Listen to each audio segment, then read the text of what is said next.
जगदीप सिंह ने कनाडा से पूछा है कि मैं यहाँ योगा सेंटर खोल लूँ या आपके पास रह के यहाँ आपकी संगत करूँ।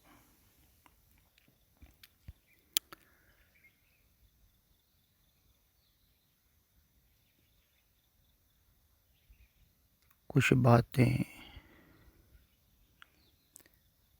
समझने योग्य हैं।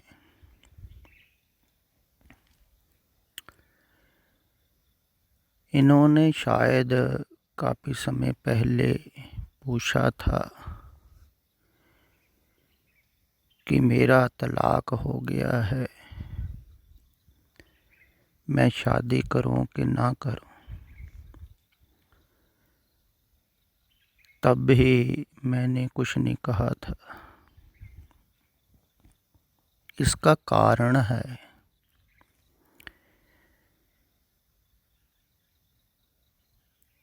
क्योंकि आप अपने मन को समझ नहीं पा रहे हो। जो जानता है ना, उसको पता है कि मन बहुत ज़्यादा जटिल है।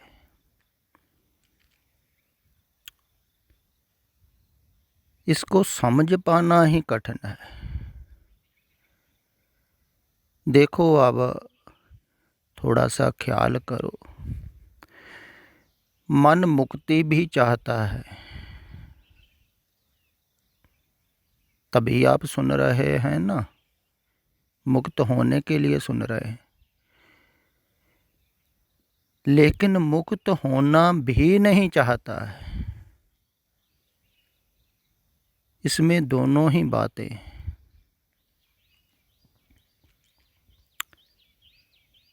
जैसे कोई जेल से छूटना भी चाहता है, लेकिन जेल के साथ मोह हो गया, लगाव हो गया, रहते रहते उससे छूट के बाहर भी नहीं जाना चाहता। जैसे कोई पंछी है ना पिंजरे में बंद, तो काफ़ी समय बंद रहे पंछी पिंजरे में, तो अगर उसको छोड़ दो तो फिर वो पिंजरे में आगे बैठ जाएगा। पिंजरे के साथ लगाव हो गया। फिर पिंजरे में सुरक्षितता है, कोई बिल्ली खा नहीं सकती, कोई और दूसरा पंछी बाज वगैरह भी नहीं पकड़ सकता।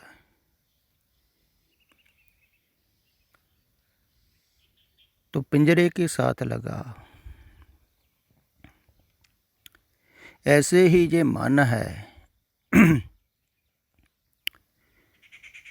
तो मन का लगाव बहुत पुराना है, आज का नहीं है, पिछले जन्मों का भी है। पिंजरे में बंद होने का स्वभाव, आदत जो है ना, पिंजरे में रहने की बहुत पुरानी, संसार में रहने की कहो तो ये स्वतंत्रता भी चाहता है मन, तभी प्रभु के प्यारियों की बात सुनता है, लेकिन स्वतंत्रता से डरता भी है। दोनों बातें। मुक्ति का अर्थ भी स्वतंत्रता होता है, या परमात्मा कहो। परमात्मा कोई परतंत्र थोड़ी स्वतंत्र है ना, उसमें जाके कोई स्वतंत्र ही होगा। तो स्वतंत्रता से डर भी लगता है।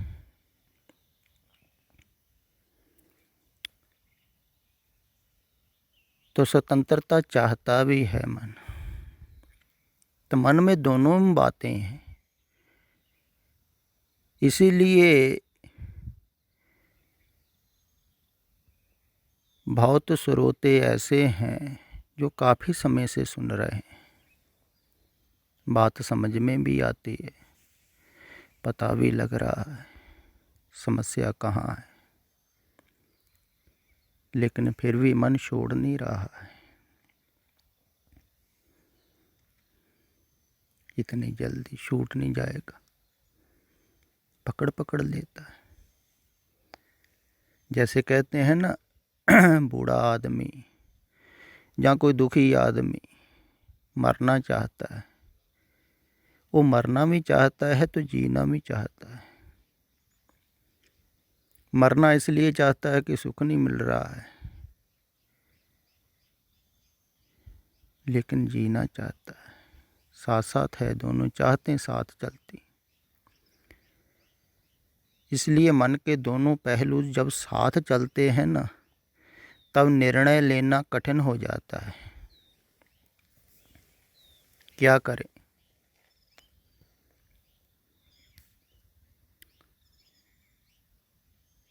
फिर ज़्यादा संभावना ये होती है कि परमार्थ का निर्णय बहुत कठिन है संसार के निर्णय से, क्योंकि संसार का निर्णय तो सभी कर बैठे हैं संसार में रहने का। लेकिन संसार से मुक्त होना, तो फिर मन को मरना है।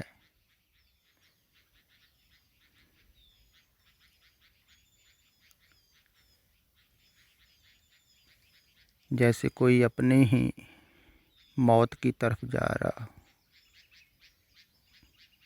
कहते हैं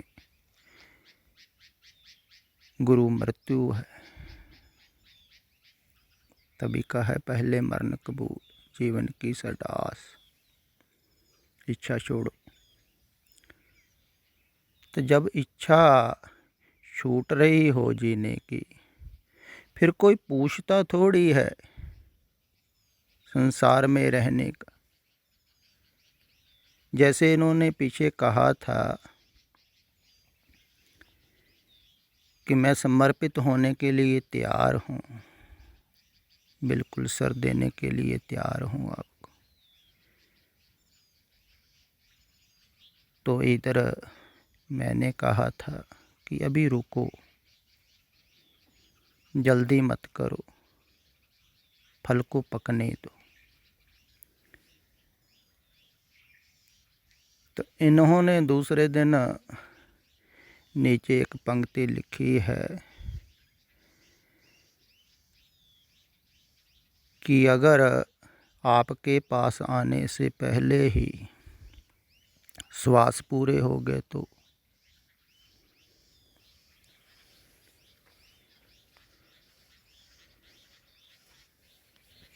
आप तो कहते हैं रुको, अब श्वासों का क्या पता।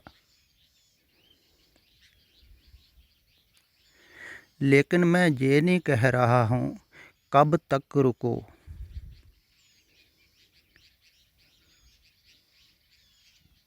अगर आपका संसार का काम पूरा हो गया है तो आप रुकोगे ही नहीं। फिर फल को पकने को कितना टाइम लगता है? अगर गर्मी ज़्यादा हो फल जल्दी पक जाता है, अगर ठंड ज़्यादा हो तो ज़्यादा समय लग जाएगा। इसलिए वैराग को अगन कहा है। बिरह तड़फ अगन है,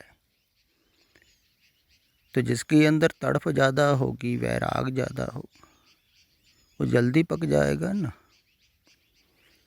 तो उसका छूट ही जाएगा। वो पूछेगा थोड़ी मैं छोड़ूं।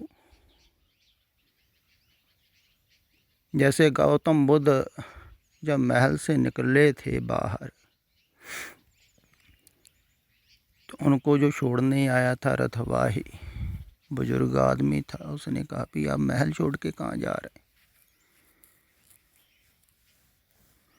क्यों जा रहे हैं? इतना सुंदर महल, आपकी इतनी सुंदर पत्नी है, अभी अभी बच्चा पैदा हुआ, कोई समस्या तो है ही नहीं, क्यों छोड़ के जा रहे हैं?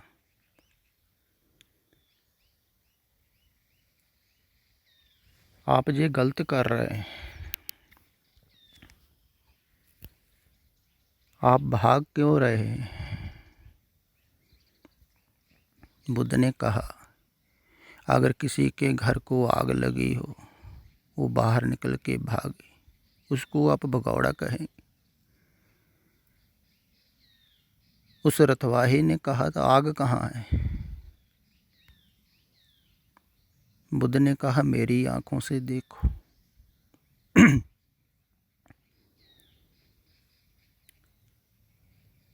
सभी को आग थोड़ी दिखाई देती। जिनके अंदर वासना है महलों की, उनको आग थोड़ी दिखाई देगी। जो भोग चुका है उसी को दिखाई देगी ना। जैसे फरीद को दिखाई दी आग। फरीदा ऊंचे चढ़ के देखिया कर कर एह आग। सभी दुखी हैं। सभी ईर्खा की आग में, कितनी आगों में जल रहे। घर घर ही आग लगी हुई, तो निकल पड़े आग को छोड़।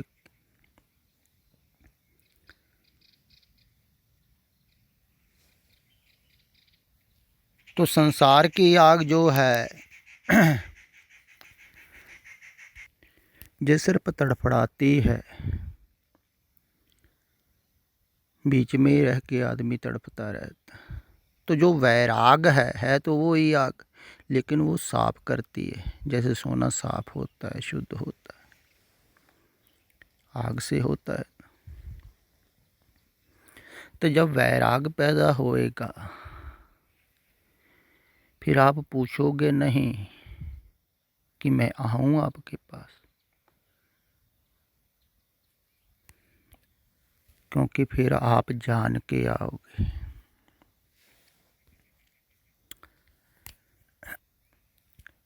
आप जानोगे कि संसार में रहना तो नरकों में ना रहना है, नरक की तरफ जाना है। इधर रहना चाहे कठिन है, मिटना पड़ेगा, लेकिन जहाँ मिट के कंचन होई है राम।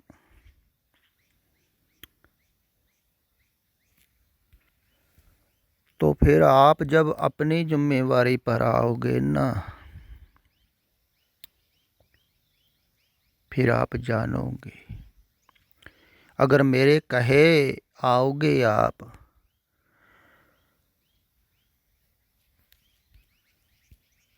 तो मन शांत नहीं हुआ, इतनी जल्दी होगा भी नहीं, समय लगेगा। मन मिटने को बहुत समय लगेगा। तो आप बार बार यही ख्याल करोगे कि इनके कहे मैं आया हूँ, अब ये करे मेरे को शांत। तो मैं शांत थोड़ी करूँगा।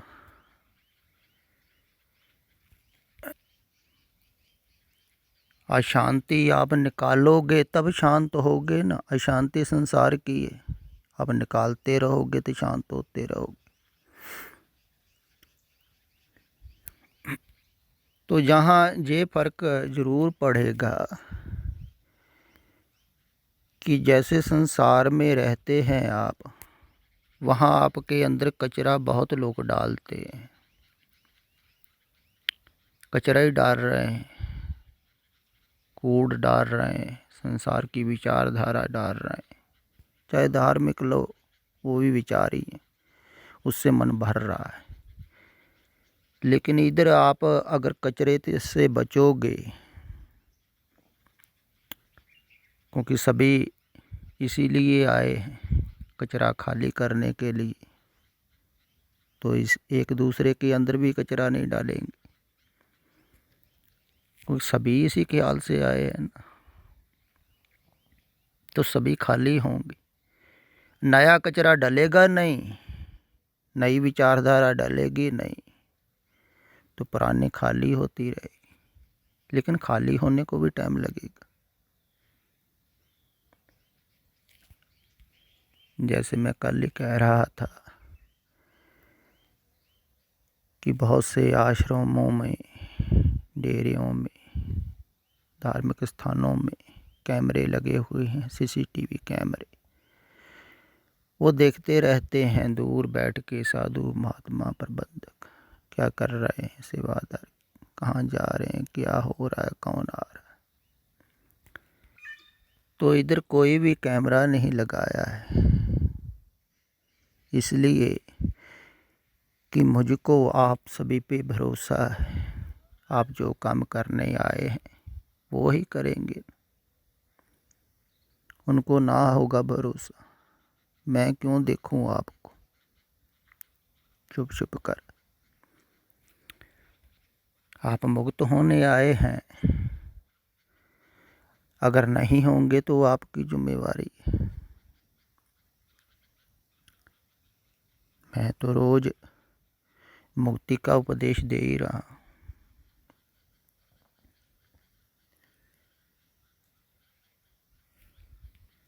शब्दों के द्वारा आपको गढ़ रहा हूं। गढ़िए सब्ज सच्ची टकसाल। ये टकसाल है, यही टकसाल है। जिनको टकसालें कहते हैं वहाँ तो विचारधारा बढ़ रही है। जहाँ घटे विचारधारा, जहाँ संसार छूटे, वो ही है सच्ची टकसाल। जहाँ बाहर से मूर्ति टूटे, जो संसार ने चिपकाया हुआ है वो तोड़ना है। परमात्मा की मूर्ति आपके अंदर है, तो वो जो तोड़ना है बाहर से संसार का, वो शब्दों के द्वारा ही टूटा जाता है, तोड़ा जाता है। क्योंकि वो भी सूक्ष्म है, शब्द भी सूक्ष्म है, उसी को तोड़ने का काम चल रहा है।